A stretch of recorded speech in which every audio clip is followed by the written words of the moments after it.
One of the grim realities, and one that no one likes to talk about, is that when you're an over the road driver, sooner or later there's a good chance that you may come across or be involved in a serious accident or a fatality accident. Now, you guys know that I like small carriers. Here's a small family owned operation just outside of Pittsburgh that's doing it right. They've got a great pay package, great benefits, a 401k. They're bringing in new trucks with standards and automatic transmissions because some guys like the automatics better. Check them out at drivegreatlakes.com. Now, in my 45 years of driving, I've been lucky enough never to have been involved in an accident like that. But I've come across far more accidents, really horrific ones, than I care to remember. And that's truly the word that best describes some of these terrible accidents, is horrible or horrific. When I was a teenager, growing up in the late 60s and early 70s, I had a muscle car. A lot of us did back then. And it was through that time that I witnessed my first fatality accident when 5 of my friends rolled an AMC Javelin over at over 100 miles an hour. Out of the 5 guys in the car, 5 friends of mine, only one lived.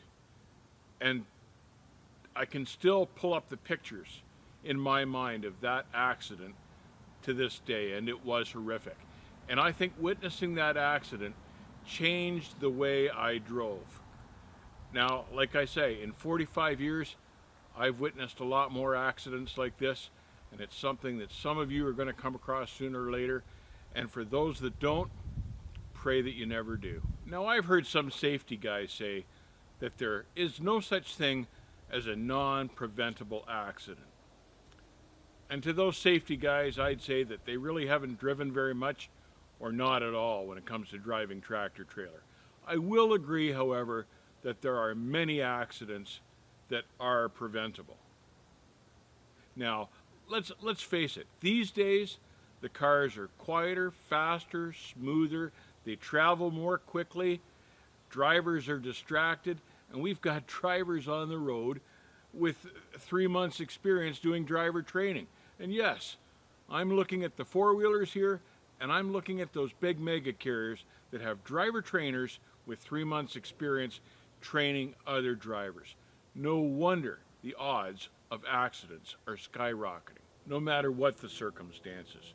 Whether you've caused an accident like this or whether you're just involved in it or come across it, the results are the same. It's a horrible, horrible thing to witness, and it's something that the mind can never forget. And that's been the worst of it for me. I can visualize, whether I want to or not, all the accident scenes, all the terrible accident scenes that I've been to. And it scars you, it stays with you.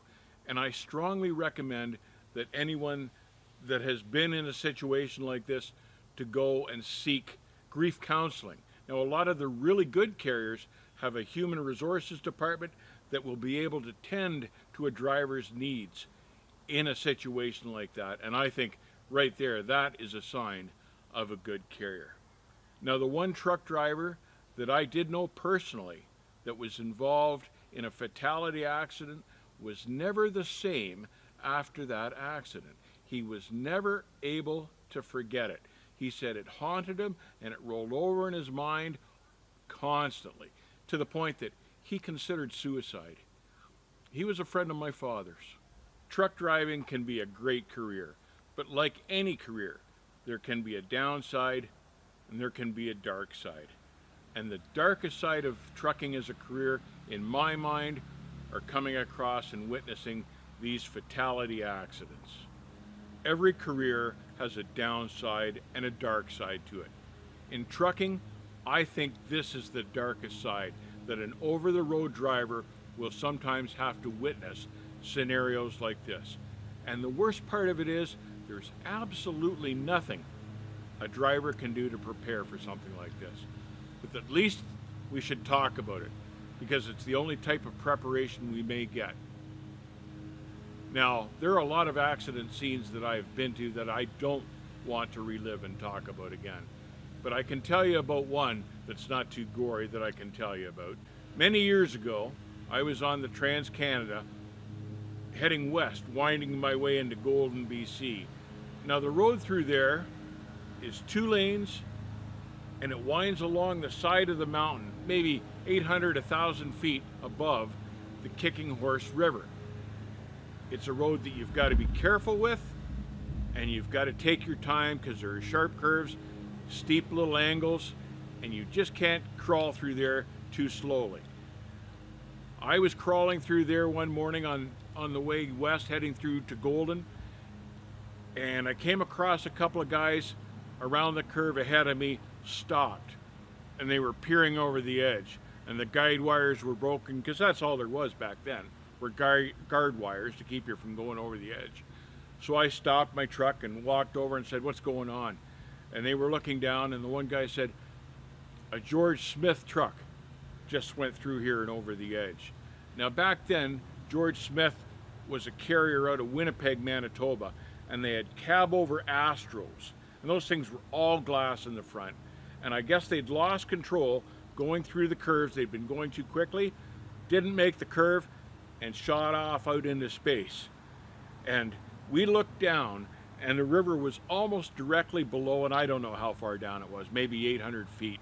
But you could see where that truck and trailer had clipped a couple of the treetops going down the slope before it accordioned into the river. And the river itself at that point is only about 6 feet deep at best. So the reports came out later that the other guy, the team member, had been in the bunk and he drowned. But can you imagine the ride that driver took, looking down out his cab over at 800 feet of drop down into the river? Can you imagine? His heart probably stopped before he hit the river. That's why I tell you guys to take care and be careful, stay safe, keep the rubber side down. I want to see you on the backhoe.